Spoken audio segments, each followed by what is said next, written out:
Finally, a moment of peace.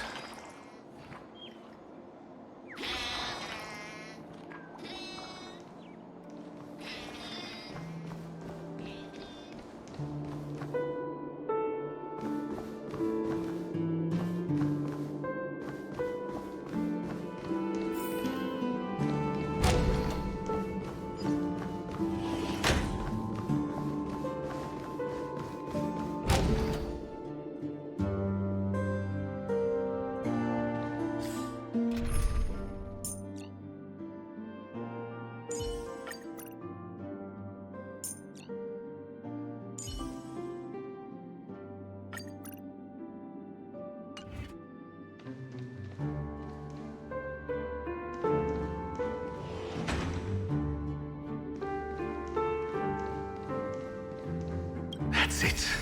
Pleasant moments of solitude are always fleeting.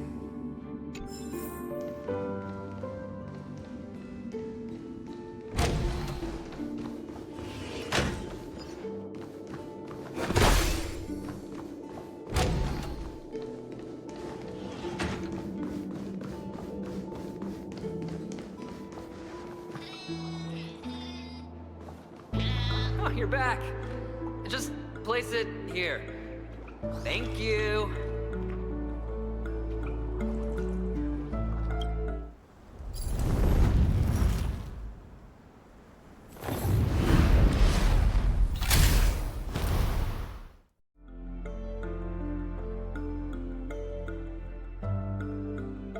Thanks, Doc.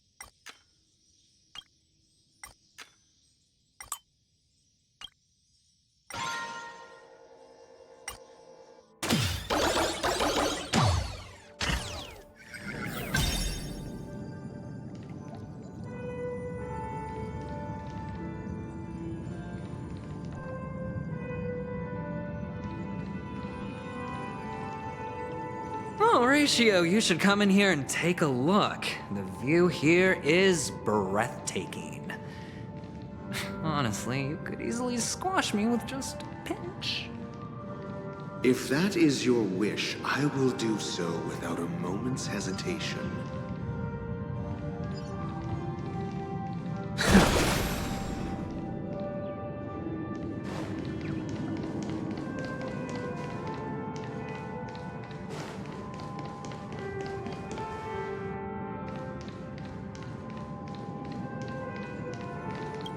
All done. Piece of cake.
Water keeps the clouds soft.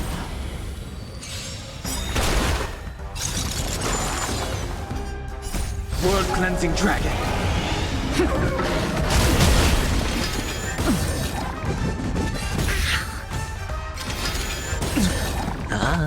Relax. Mission failed. Rise! It's on me.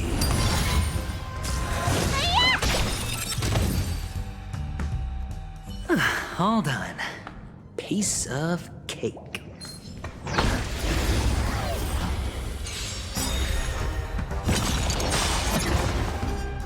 Time to say bye. Boom.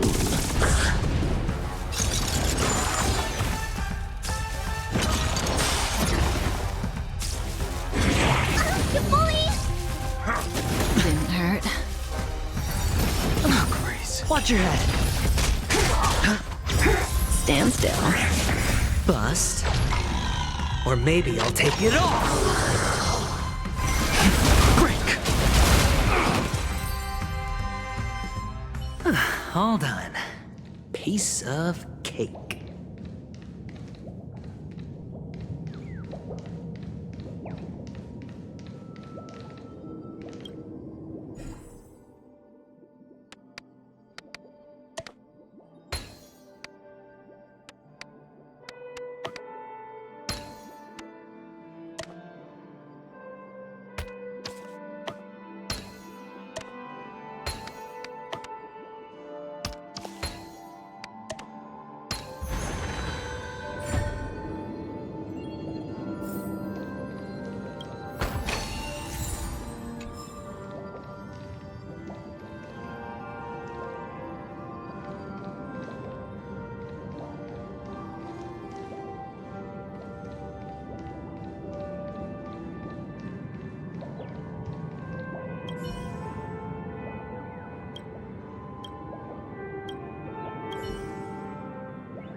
What against the cloud song?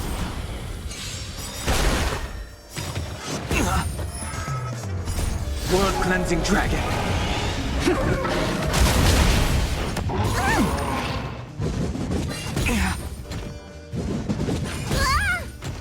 It's on me. Break! Stand still. Relax. All in. Time to say bye. Boom. Rise! Stand still.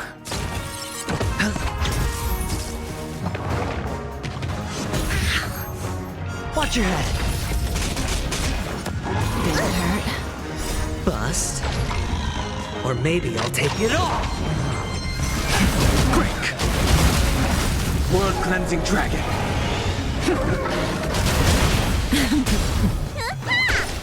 Relax. Rise! Time to say bye. Boom. All in.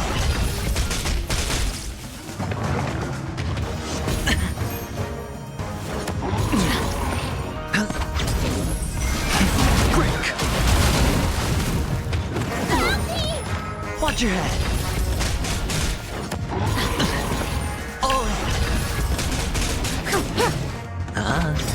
Relax. Bust. Or maybe I'll take it all. Watch your head. Rise! World cleansing dragon.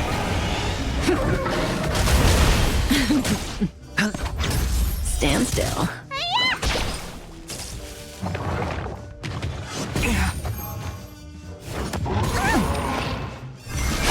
Break! Spend freely. Time to say bye. Boom. All right. Watch your head. Relax.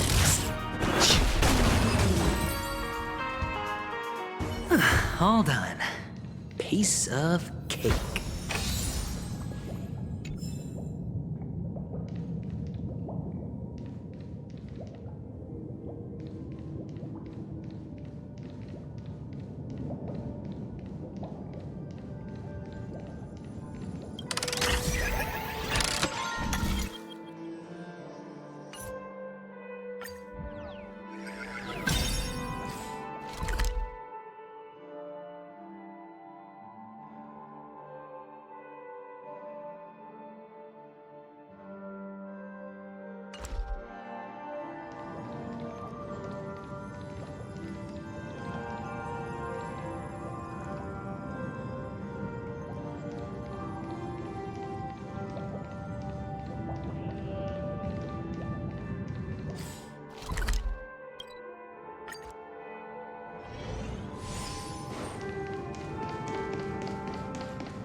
And the joyous tour of Toy City has come to an end. Makes me feel sad. Penacony isn't all bad, right? I'll use this interesting experience as a talking point at the poker table.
It's a pity you made it out of the sandpit alive.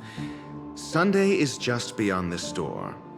From my limited understanding, he's not someone easily handled. Are you prepared? Yeah, only I believe he's the one who should be prepared to face me. Tell me about your plan. I don't have a plan. I'll just play it by ear. There are only two kinds of bargaining chips when dealing with people. Benefit or fear. Looks like sincerity isn't in your dictionary. Am I not sincere enough? There's no need to emphasize it. We've got to make good use of death. That man's sister is dead. He won't be able to turn a blind eye, and that's fear. And I'll help him find the murderer. He can't do it due to his status and position, but I can. and that's benefit. On what basis do you believe he's incapable, necessitating the delegation to someone from a rival faction, the IPC? Simple. Because that murderer could very well be a traitor hiding inside the family. Do you mean the Galaxy Ranger whom you accused previously? That was just an excuse, good doctor. There's something wrong with that woman, and we need someone who can keep her in check. It's better to minimize the variables outside our control while we execute our plans. Moreover, I need to know her identity. If I'm lucky. She could be an important pawn. And it's good to have more helpful friends when dealing with this matter. But honestly, the murder case is likely unrelated to her. I believe my standpoint. There's a rat in the family. Otherwise, why would Mr. Sunday arrange a private meeting with us? This isn't an interrogation, but a secret negotiation. We'll see. Using Robin's death as a bargaining chip, I'll win back my freedom and power. In the end, I'll ruin this beautiful dream and create the grandest death. If the chance of winning is just beyond this door, even if that chance is close to zero, well, you can't win if you don't play, right? Ah, the charming audacity. To think that you, of all people, might emerge victorious, dear gambler. 3 chips are enough. All or nothing.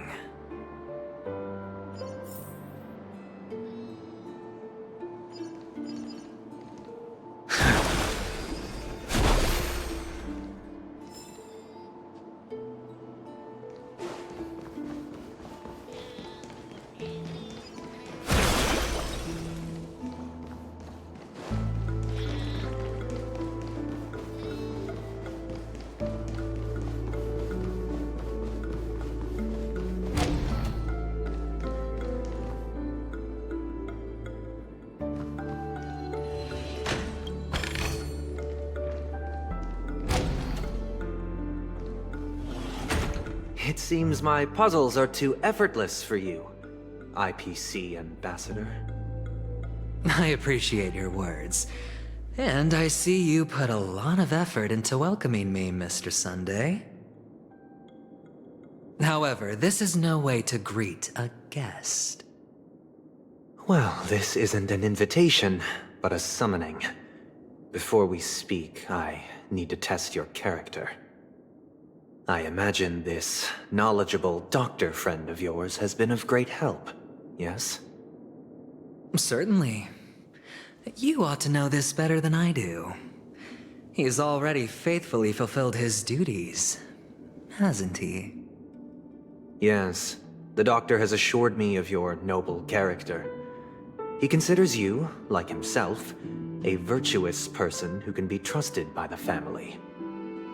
I have come to know you very well as a person, Mr. Aventurine. You're diligent, generous, and willing to cooperate. The fact that you succeeded in overcoming many obstacles just to meet me gave me the reason to believe in your wisdom and courage. But there's one thing I must ask you. That is, you've used your wisdom at the wrong place to meet the wrong person and put yourself in a situation where you shouldn't be, witnessing a tragedy that shouldn't have happened. You don't look too well. Am I making you anxious? If not, then it means I'm on your side. If I wasn't mistaken, you'd just made a serious accusation against the family. No, you weren't mistaken. For depravity is creeping in around you. Well, there's no need for us to be evasive. Let's talk about your sister. Your sister's talent is unrivaled in the world of show business. As you know, her voice has been out of tune since she returned to Penacony. What's more disheartening, she can't sing anymore. Who could be responsible for this? Many suspect the culprit is among the outsiders, but I know you hold a different opinion. Now your noble status has become a shackle, preventing you from apprehending the murderer and avenging your sister's death. You're feeling anxious because you're out on a limb. But don't worry, I'm on your side. I'm immensely honored by your concern for me, Mr. Aventurine. Since you're so selfless and generous, I believe you wouldn't ask for anything in return, would you? Well, naturally, you wouldn't incur any loss from this. I just want to reclaim what is mine. My liberty and the personal items under the family's custody, the bag of gift money, and... The box in which the Cornerstone is stored. That's right. Cornerstone. I've heard it's a treasured asset of the Strategic Investment Department. A sacred stone that seals the Preservation Emanator, granting significant power. And every liquidation specialist holds one. For an object so precious, it probably comes at an even higher price than other forms of recompense. Well, I'm sure you're aware of the high level of risk I'll be undertaking to bring the truth to light. Mr. Aventurine, when you're out and about, do you always make adjustments to your appearance? Your tie should be on the center line. Your shirt must not protrude from your vest. Your trouser creases should be perfectly straight, and always aligned with the tips of your shoes. Of course. But I don't, because it's not appropriate to do so in public. You should make sure everything is presentable and in order before leaving the house. I'm not the kind that takes risks. The Cornerstone must be in the custody of the family. No room for negotiation. Please, don't let me turn you down twice. Sure. The gift money is good enough. I suppose you wouldn't mind that. After all, a merchant can't function without a bargaining chip. You compromised quicker than I thought. Unfortunately, it's a gambler that needs a bargaining chip, not a merchant. I can give you your gift money, but before that, I want you to tell me.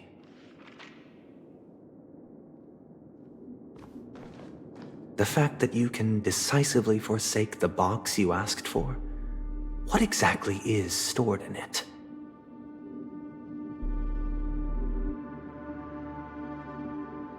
Oh, triple-faced soul, please sear his tongue and palms with a hot iron, so that he will not be able to fabricate lies and make false vows. What have you done? Under the light of the harmony, all wickedness is revealed. I implore them to shed their light, and I'll ask you questions on their behalf.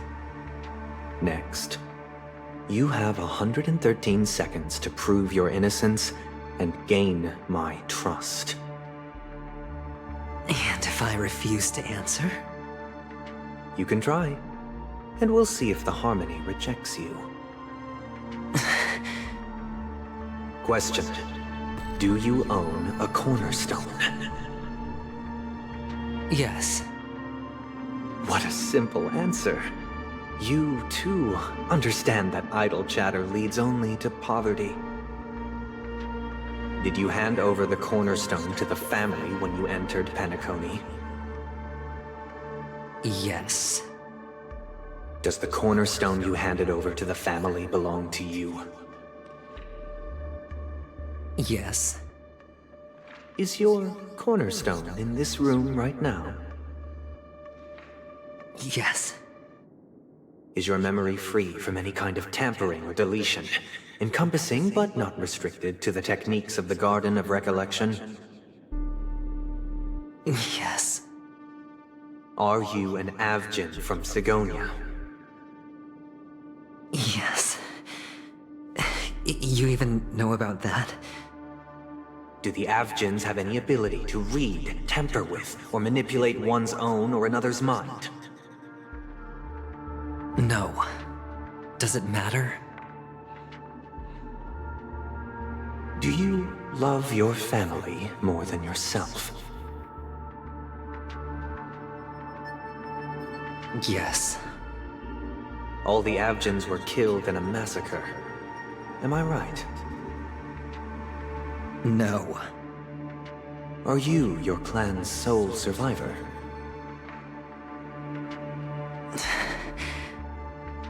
Perhaps. Do you hate and wish to destroy this world with your own hands?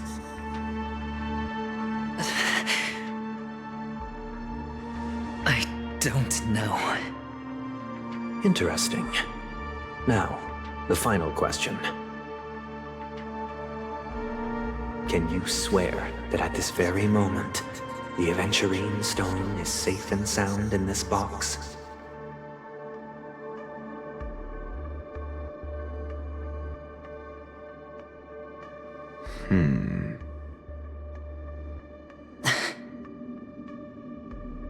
Of course. Looks like we can get an answer. Open it, Mr. Aventurine. It's your last chance to defend your honor.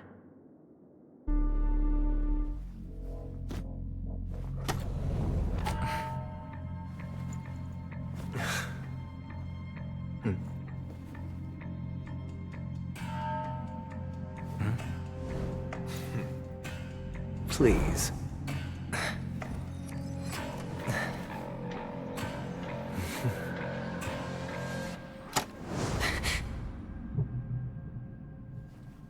Are these what you're looking for?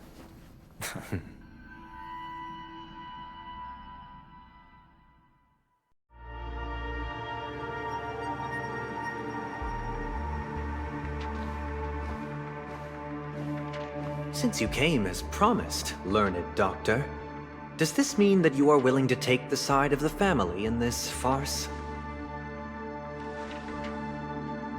What makes you think you can convince me? I've heard you haven't enjoyed Mr. Aventurine's company. I also understand that you're an avid learner who sees the pursuit of knowledge above all. In that case, you ought to realize that a competent scholar knows their position and wouldn't forsake more vital matters for the sake of petty pride. If you agree to assist the family, I'll share our research findings on the Stellaron. You must be quite aware that, besides the family, no other faction is willing to share such information.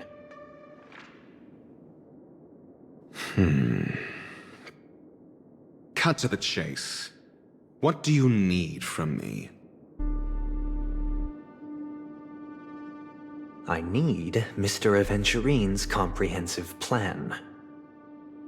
Haven't you confiscated his cornerstone? You can't expect a featherless bird to take flight.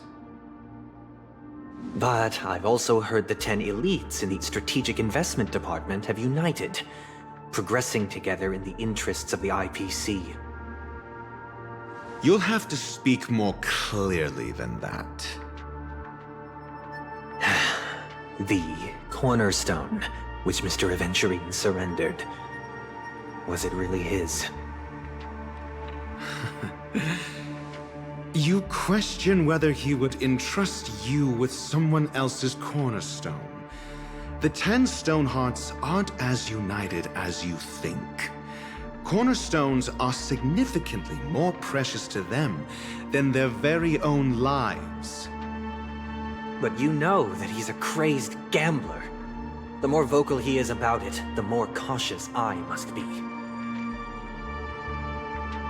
I never imagined someone would share his way of thinking. Honestly, you should see a shrink. Bring it. The box containing the cornerstone is unique, and only IPC senior staff and related members can access it. But I happen to be among them.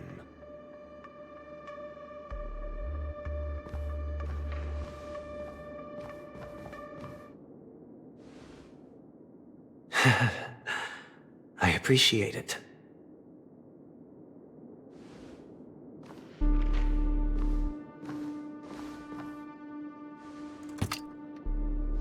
Unfortunately, your guess is correct.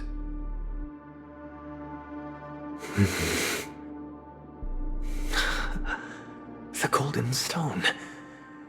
Its color and glow are similar to that of Klepoth's body. This is the very ruse he intends to use to fool you. He won't reveal to you that the 10 Stonehearts chisel their own will into the Cornerstones, granting them an unparalleled radiance. And this golden statue is also known as Topaz, not Aventurine, and it belongs to Topaz. So, do you wish to confront him? Not at the moment. I'm more interested to know the location of his cornerstone. The safest place somewhere you'd never think of. Because he never intended to hide it. In fact, that cornerstone has been in your hands from the very beginning.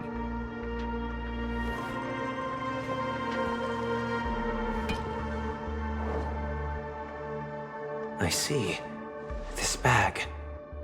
Mixing a cornerstone, more precious than life itself, with a bunch of worthless jewels, disguised as a gift of money waiting to be confiscated, is indeed in line with Mr. Aventurine's style.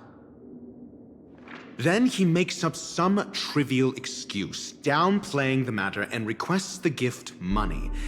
This is a gamble, one he's all too familiar with, betting on your single misstep, leading to a total loss. Learned doctor, I am grateful for your help. The family will surely reward a righteous person like you. As for the villain, I hope he retreats in humiliation. It was all thanks to your friend with a keen eye that I could add a blot of utter failure to your storied career. Ratio, you wretch. Finally shown your true colors, huh? Oh, and just to remind you, you currently only have 17 system hours left to live. Treasure your remaining time, and savor the delectable aftertaste of defeat.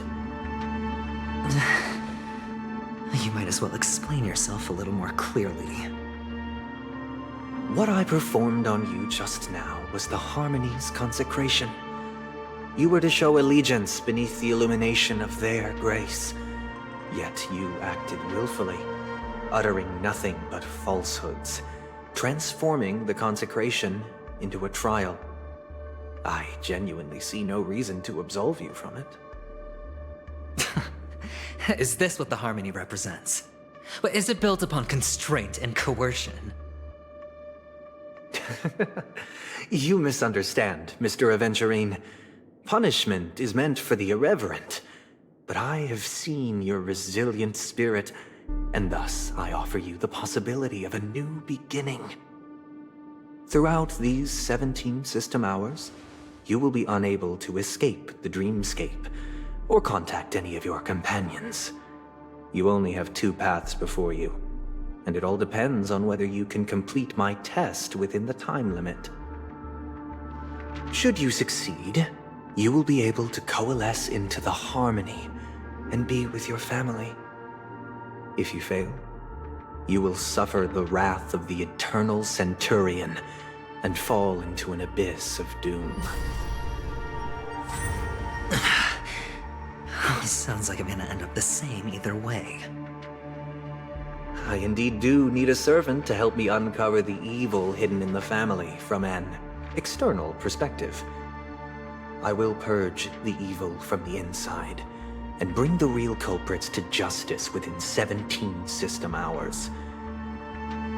When the time comes, compare your findings with mine. If both our findings align, or if you can provide me more insights, then they will truly be able to grant you mercy and honesty. Shameless hypocrites. You took everything from me and still demand the truth? That isn't fair. Your carnival reeks with the stench of cash. Nothing is achievable without it. This is meant to be an act of personal virtue, not requiring the family's support. Your bag is over there. Do as you please. I believe you can trade this bag of worthless jewels for everything you need. That's what gamblers excel at, isn't it? Off you go, Mr. Aventurine. You are free. I will wait here for your good news.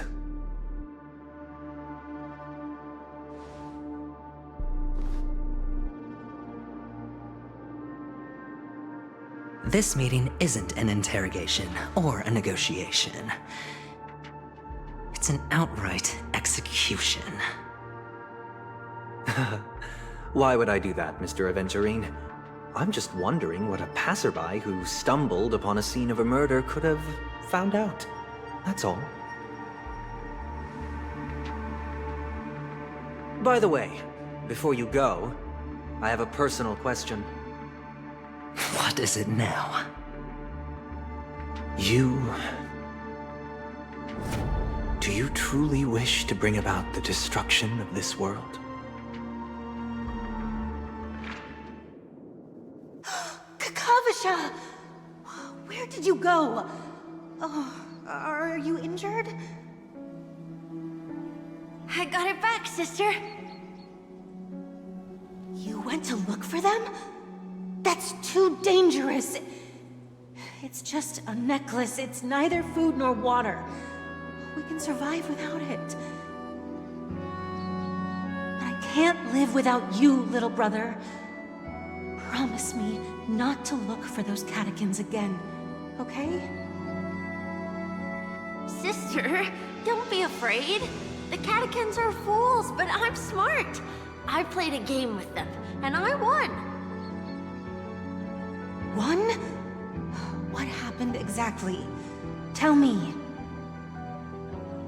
I made a bet with them. The two birds in the desert and me. Who will die first? I won. They suspected me of cheating, but I didn't. I won fair and square. Of course you'd win. You've always been a lucky child. Gaiathra Triclops must be watching over you. But that's no reason to push your luck by going up against those bloodthirsty, cruel catechins. Have you forgotten how Mom and Dad...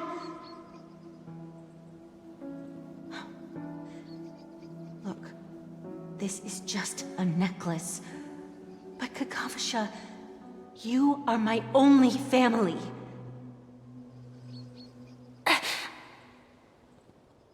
I'm sorry, sister. I thought you'd be happy. Because Mom left you this necklace. There'll be no next time. It is important, but not as important as you, my dearest brother. I don't blame you, but you must remember what Mom said. Pain and poverty are the trials of Gaiathra Triclops. She has also granted us a chance. And that's your good luck, Kakavasha.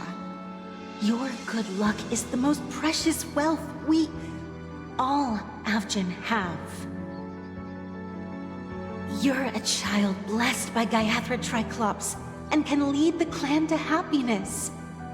So always remember to protect yourself and never resent the pain and poverty you're going through, all right?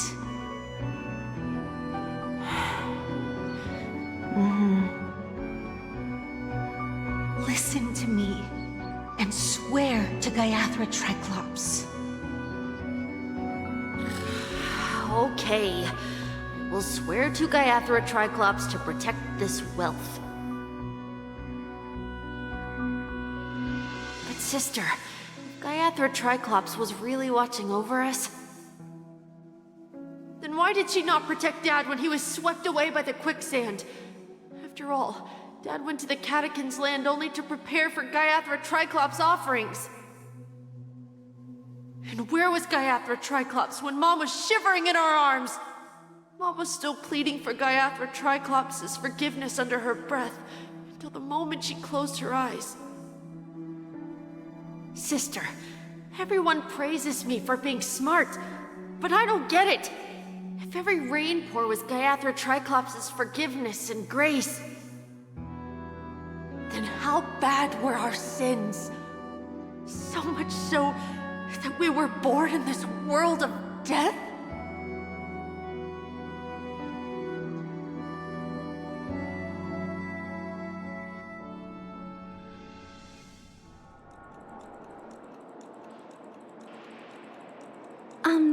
Excuse me. I can't seem to find any information on this artist in the Iris family archives. The photo you provided also doesn't show any matches. Just as I thought. I'd like to ask, what kind of traces do people leave when they enter a dream? Are you referring to the records when you enter the dream pool? The equipment will monitor physiological indicators such as heart rate, blood oxygen levels, and body temperature in real time.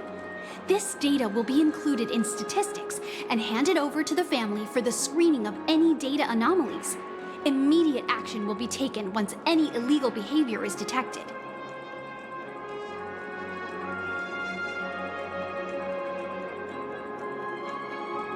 I apologize. The hotel does not have access.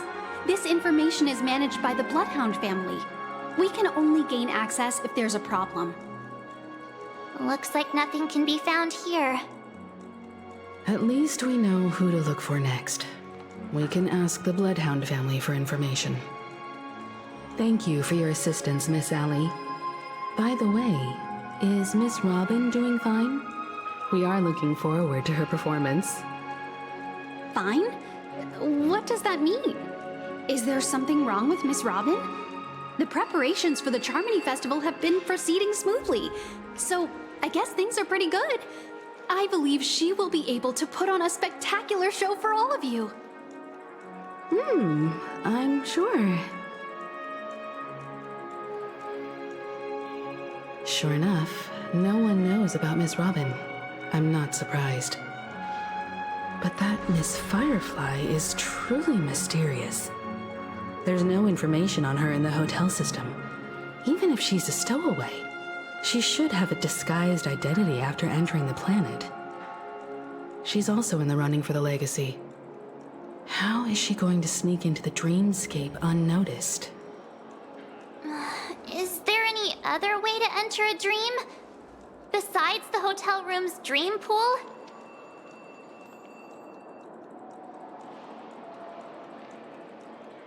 The Memo Keepers have abilities that are difficult for normal people to comprehend. In the memory zone of Penacony, they thrive effortlessly, a fact proven to us by Black Swan. The hacker girl from the Stellaron Hunters used extraordinary means to unlock the Dreamscape Hotel's seal. According to the scene witnessed by her, it is likely that they are behind Miss Firefly's case. The Garden of Recollection and the Stellaron Hunters. Both are possible, but what about the IPC? Since they want Penacony all for themselves, they're bound to have a plan. Who are you guys? The Bravo team has arrived at their designated position, ready to execute armed evacuation operation. Boss, get moving! Armed evacuation? Boss, are you drunk? What do you know? It's more efficient this way. Just don't let the director find out. Act first, report later. Understood? Help! Help me! I spent all my year-end bonus on the snowball! I don't want my name on the department's major disciplinary notice! Hey, check it out! That voice. Could it be the IPC workers from Bellabog? To all guests, the IPC will be conducting special operations within the hotel.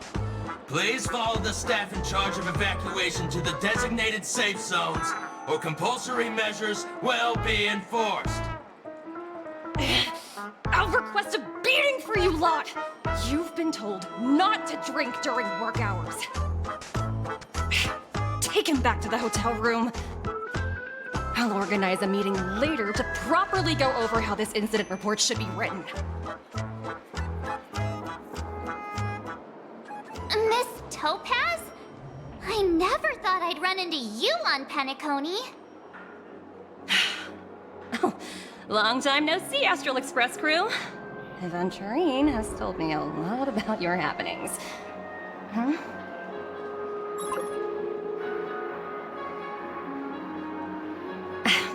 It's fine. Do as they ask and try to avoid any conflicts with the family. Report to me before taking any action. Yes, all right.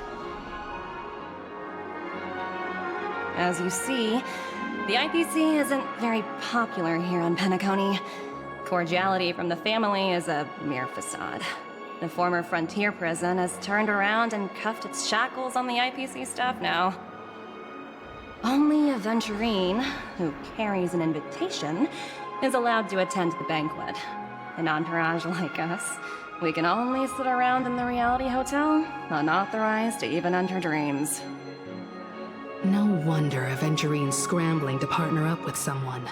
The IPC can't back him up in the dreamscape. His situation isn't optimistic, I hear. You're all helping to investigate some dirt on the family, are you not?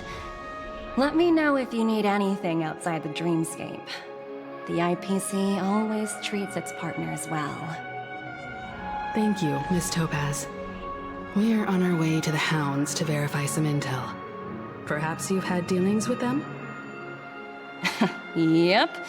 They're tailing us right now. Why not go and talk to them? It'll take the spotlight off me. Being constantly stared at is really uncomfortable.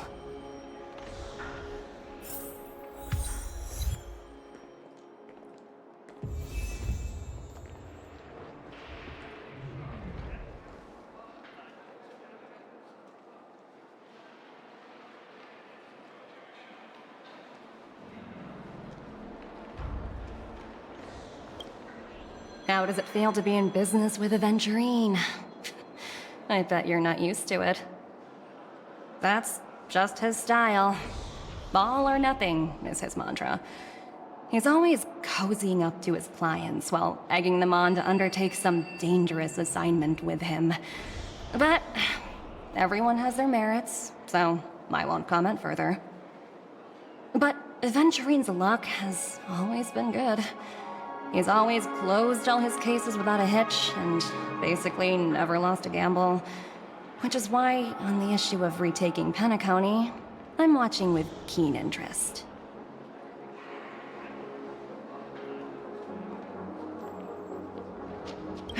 Of course. It's business after all. What's important is where you're seated at the table. As for the two cases, apologies, but I don't have much info on them either.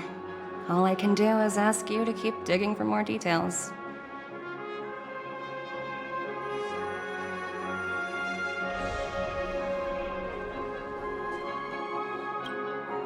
We're carrying out our captain's orders.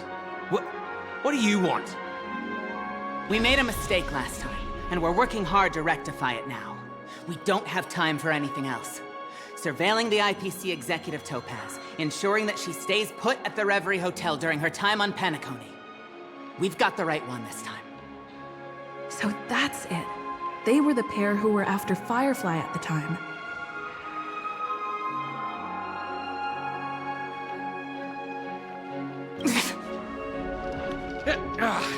It's you again.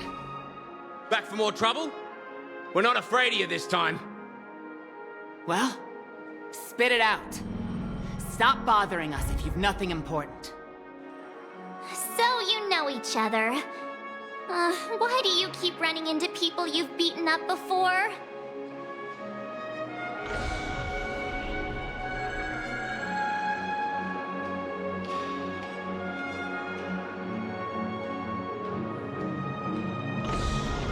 That's right. We're investigating a murder for the family. Can we speak to your captain about the case? Well... Hey! The security officer instructed everyone to shut their traps before he returned from Dream's Edge. What murder? You'd better stop spouting nonsense. Yeah, that's right. We have nothing to report. Please leave. Looks like they're not going to cooperate. But they did at least tell us that the captain is at Dream's Edge. Why don't we just look for the security officer then? It's probably Gallagher, the one she mentioned, right?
Such tight security.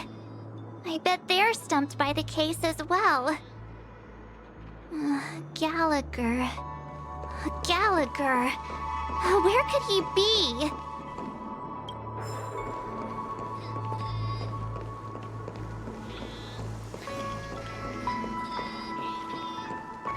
Just as I thought. Apologies. The Bloodhound family is running an investigation up ahead. No unauthorized personnel allowed. Hold on a minute. I think I've seen you before. The gray-haired one. How much trouble have you stirred up exactly on Penacony?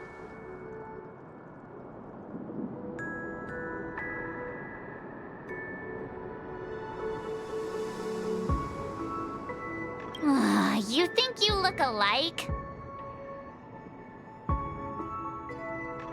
Wait, are you for real? Not possible.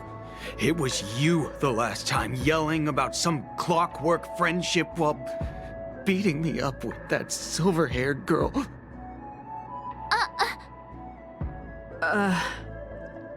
I'm not letting you get by this time. Please leave, or I'll have to get on my knees and beg you.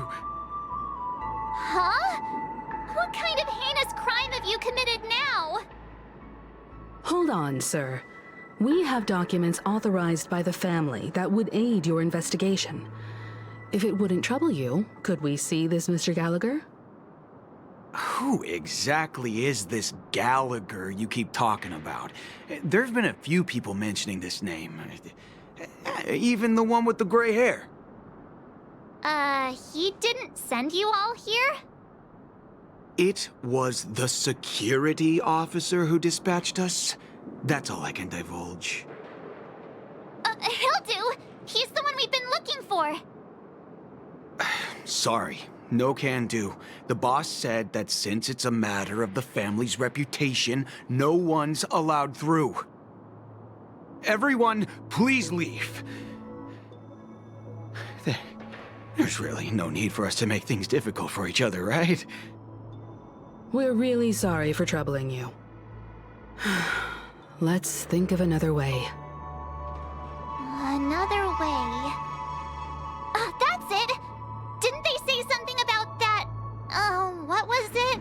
clockwork?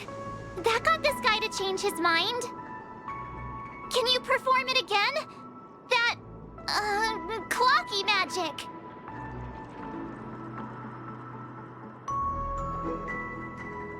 It's not bad if we're resolving a misunderstanding.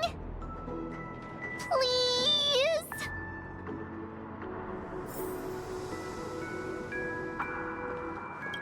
Sorry, no can do. The boss said, everyone, please leave.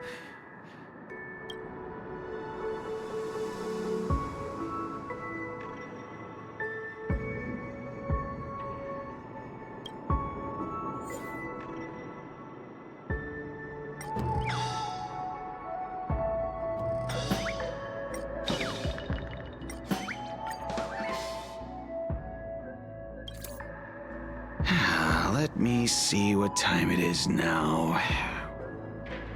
Whoa, it's this time already. What? Time to clock out, and no one's gonna stop me.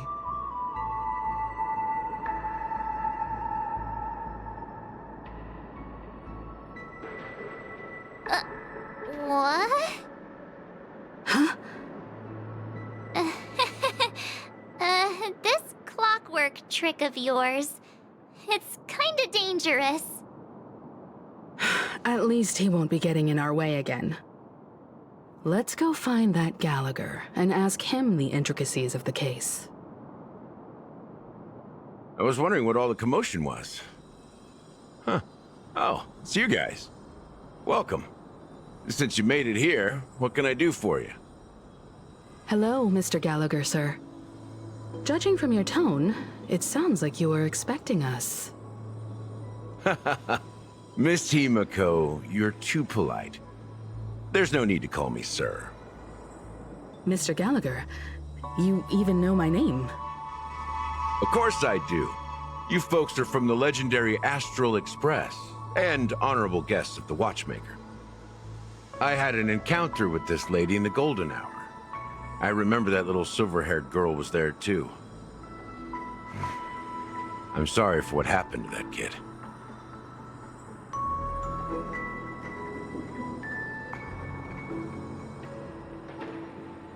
This is also the reason why we've come to visit you, Mr. Gallagher. The Express can't just overlook the death of that child. So we've decided to help the family get to the bottom of it, in the hopes of getting justice for her. The Nameless involved with the family. What an unpredictable twist of fate. Why? What's wrong with the family? It's nothing. On Penacony, everyone loves the family. No matter how much one resists the beautiful dream, when the time comes, they too will find it hard to let go. Who wants to leave a warm nest? Just idiots, little kids, and inebriated fools. Mr. Gallagher seems to be getting at something. Well, you got it wrong. I'm not. You want to discuss the case? Sure, come with me. This is not a good place to talk. Let's go elsewhere.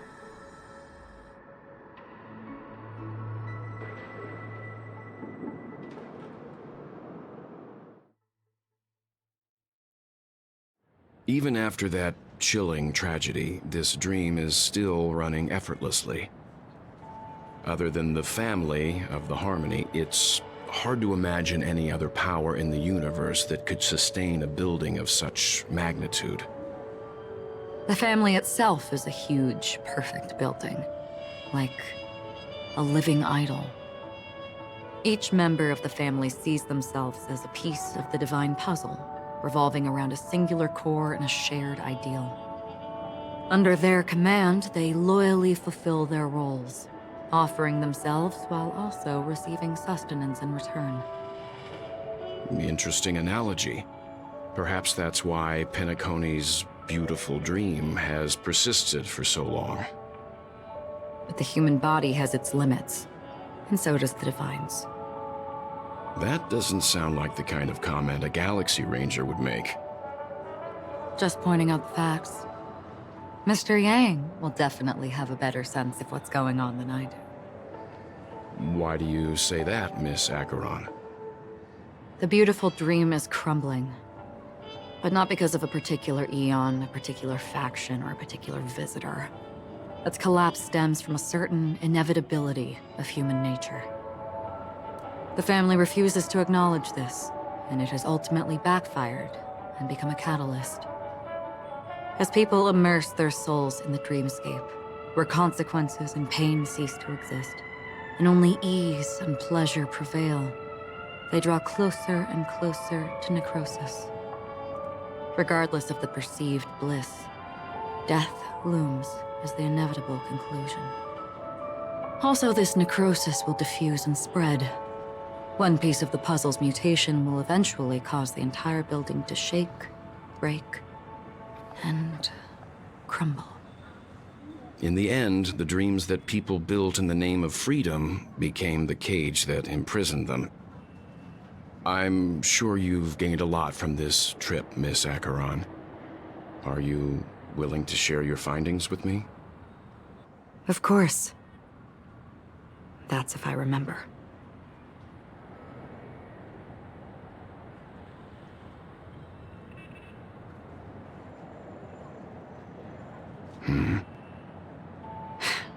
Don't mind me. It's just a habit. Owing to events in the past, I've become easily forgetful. It's only when this sword is unsheathed that those hazy memories start to become clearer. Take your time. That should do it. I vividly remember everything that occurred on Penacony.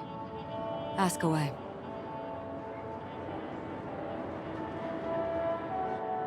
The moment of daybreak. I've heard that's where the Dawn Factory, which processes the foundation of the dreamscape, is located. Behind the dreamscape's song and dance stand many imagination factories. Workers create all kinds of whimsical works day in and day out in their dreams. Then they return to reality and sleep on a narrow bed in a room. A far cry from luxury. They say it will suffice. Experiencing the bizarre and motley dreamscape is the best reward. There, I encountered a young woman who had just come of age, the perfect time to indulge in beautiful dreams. Her greatest wish was to one day move to the golden hour and see the magnificent garments she had woven with her own hands. For certain reasons, her wish was difficult to fulfill. But I managed to bring her a garment. Gilded Hour. It's said to be Penacony's currency center. Yes. It is a fortress-like financial city, the economic heart of the dreamscape. The Pepeshi people of the Alfalfa family are there to keep it running, sending blood that is made from money everywhere on Penacony. Everyone there is exquisitely dressed and always in a hurry. The greatest wish of the local Pepeshi people is for their future generations to work in the Gilded Hour. I've never met anyone who is willing to talk. I could only stand at the crossroads, watching crowds of people hurrying like the wind through the jungle of steel, only to deposit the alfalfa credits that they'd earned into the bank's vault. I don't know if they would open the vault door, but before I left, I witnessed a well-dressed Pepeshi person plummet from the sky, while those around him continued on their way, unfazed. I hear the Blue Hour is very romantic. Do you have any tales to share? Perhaps Mr. Yang has heard. There is a large boat called the Aventurine anchored along the Sea of Dreams, where soft music and dancing persist endlessly every night. I ran into a wizened lady there. She was at the dock, waiting for her long-departed lover to return, waiting for countless hours within time that stood still. In the humid sea breeze, she spoke of her own youth. Like many who desired wealth and love, they came to Penacony to pursue their dreams. Alas, her lover's consciousness was lost in the dark depths of the Sea of Dreams. Finally, she suggested we continue our conversation on a boat in the shallows. I agreed and boarded the boat with her. But she never said anything. Her eyes absent-mindedly gazing at the horizon for what seemed like forever. Finally, we retreated to the beach.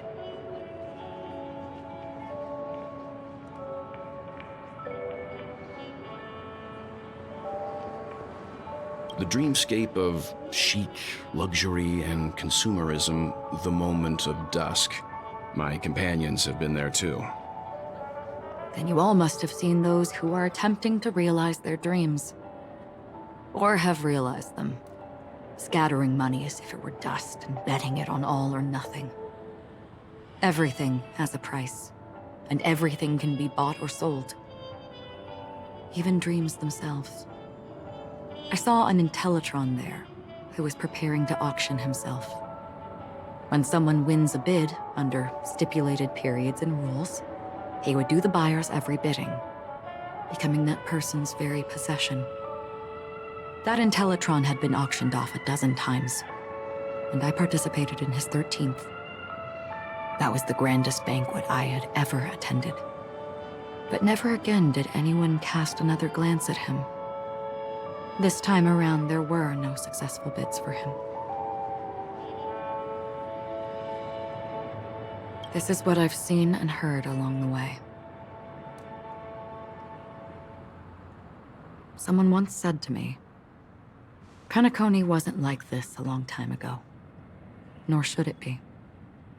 I've traveled through the reality and dreamscape of the planet of festivities, watched the tides of night rise and fall when time stopped for people, where the spirits of the rich and impoverished remain forever fixed on their own scales. This is why I think the collapse of the beautiful dream is inevitable. There might be a way to change everything. Perhaps. But if this is indeed the world that people desire, if this is precisely why life chooses to slumber, should we still seek to change it?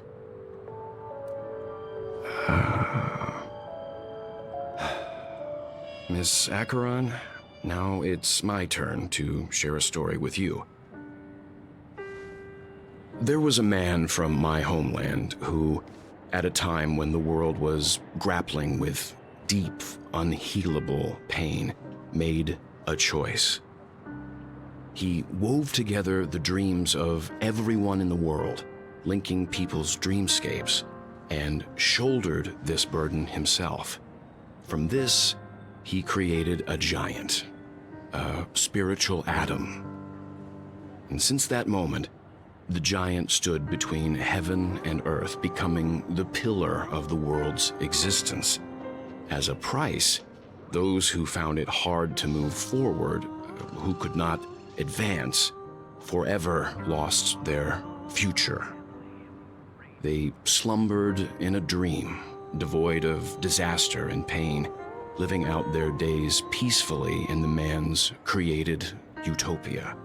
And it is because of the wishes of those people who wished not to awaken that this spiritual atom became unbreakable. And yet, you stand here right now, which also means that man failed. Because people must always move towards the future. Even if human weaknesses make them pause when they truly cannot move forward, humanity will eventually seek a way to save itself. And that man, he was never a failure. Like everyone in that world, he etched the possibilities of human nature into his heart. He was the sun chaser of legend, soaring towards the sky and embracing his final victory with his fall. He ascended to heights uncharted, only to come face to face with the sun, a place not visited by anyone before. His wings would melt because of it, only for him to fall into the sea, and after that, countless others would surpass him, soaring to even greater heights. A fitting metaphor for the Nameless's trailblazing spirit. Thank you, Mr. Yang. I know what you wish to confirm. The universe has innumerable similar, yet different worlds. In these worlds, there are innumerable people who look alike, yet don't. I too have embarked on journeys, encountering old friends with familiar faces on different worlds, witnessing their destinies follow paths similar to mine. So I will tell you, even if not completely similar, the story you just told, it overlaps with my past. And within that abyssal dream, I ended that man's life. Alone.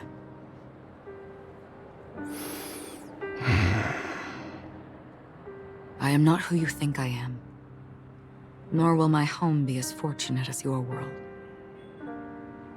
I am sorry. It's fine. I don't mind, so long as I can alleviate your suspicions. There's something I still wish to know, Miss Acheron. Under that representation of the hunt, exactly what sort of power is it that has motivated your solitary journey thus far? Mr. Yang, before answering that question, I wish to continue the previous topic. I like your analogy very much. Indeed, birds are born to fly. But in a distant past, their ancestors could only gaze at the sky in envy. They saw that faraway ray of light from above the heavens, piercing through the clouds and blanketing the earth. And so, time and time again, generation after generation, the birds spread their wings and took to the sky, attempting to touch its ceiling, all because the sun was there. Then, what if the last bird finally soars into the sky, only to realize that the end of the light is not the sun, but darkness? Then why, exactly, do we even walk towards the light?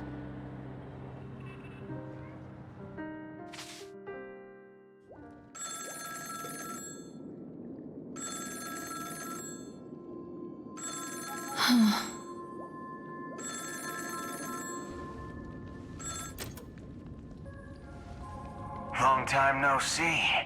Having fun on Penacony? Acheron?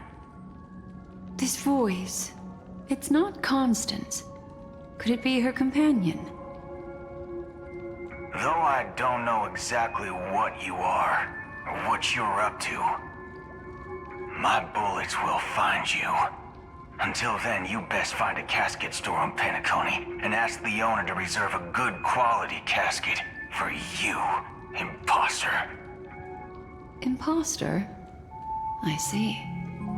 She gave my whereabouts to someone who's tracking Acheron too. Who are you? Huh? Did I make a mistake? Who the heck are you? I'm the Garden of Recollection's memo keeper. Not bad. This is the kind of tough challenge I like. You that imposter's bodyguard? Never mind. It's fine. I'll leave a round for you. So get that forehead clean and wait for me. I don't know what you're talking about, but you know Acheron, the Galaxy Ranger, yes? I have something to ask you. Are you asking me to write your will? Sure. Go ahead. Not quite. I only want to ask, how exactly did she become a Galaxy Ranger? She's clearly not a path strider of the hunt, but you are, aren't you? Tell me, What's Acheron's deal? Sure. Heck, never thought I'd come across an ally. What a stroke of luck. Well, I'll be on Penacony soon. Memo Keeper, go buy a bottle of Asdana's White Oak and warm it up, and I'll raise a glass to you. That lady's passed. Well, nobody knows. But if all you want is a simple answer, sure, you best get a chair and take a seat. That woman, named Acheron, is an emanator who should not exist.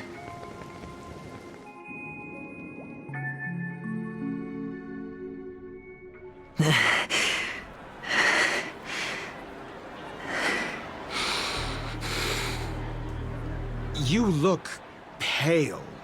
Or is that also part of your act? I didn't think you'd have the nerve to show yourself. I thought this was exactly what you wanted. After all, I faithfully fulfilled my duties as you instructed. Just tell me if you can't hold on any longer. So, the genius of the Council of Mundanites wants to be my Undertaker now. What an honor. Yes, and I'm pretty sure the people at the Strategic Investment Department would love to be notified of your death in due time. But let's not forget, you won't be seeing them, because I'm the manager of this task. Great. Then tell your people that Aventurine is ready to go in 17 system hours. Oh, you've got a lot of nerve. How exactly do you plan on completing your task while your hands are tied by the Harmony? My conversation with Sunday convinced me that there's a traitor in the family, and that they hold the secrets of Penacony. So, I took the opportunity to set everything in motion. I even managed to recover the gift money. Things haven't gone this smoothly since I walked through the doors of the Reverie. Now I'm only one step away from victory. Let's just wait and see. Sounds like a very elaborate way of saying that you failed. That's all I can say. Have you forgotten, Doctor? You betrayed me. Go. Do what you must. I look forward to the sight of the IPC fleet surrounding Penacony. You've achieved what you desired, haven't you? That's true, but what's your plan? Did you conceal an orbital support beacon in that gift money bag? Well, who knows? Maybe that's why I'm handing out cash even when I'm about to bite the dust. You are indeed a gambler. An insane one at that. Well, maybe I am. Who knows? Fine. Here, take this. Open it when you're on your last legs. You'll thank me. What's this? Medical advice?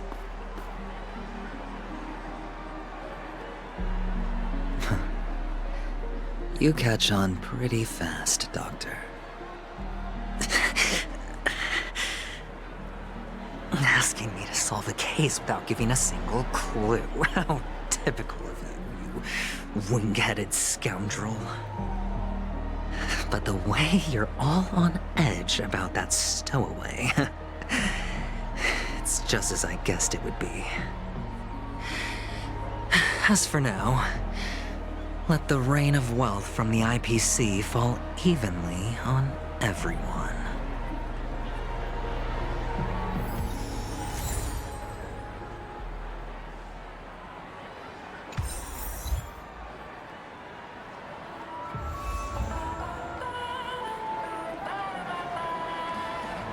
Hmm.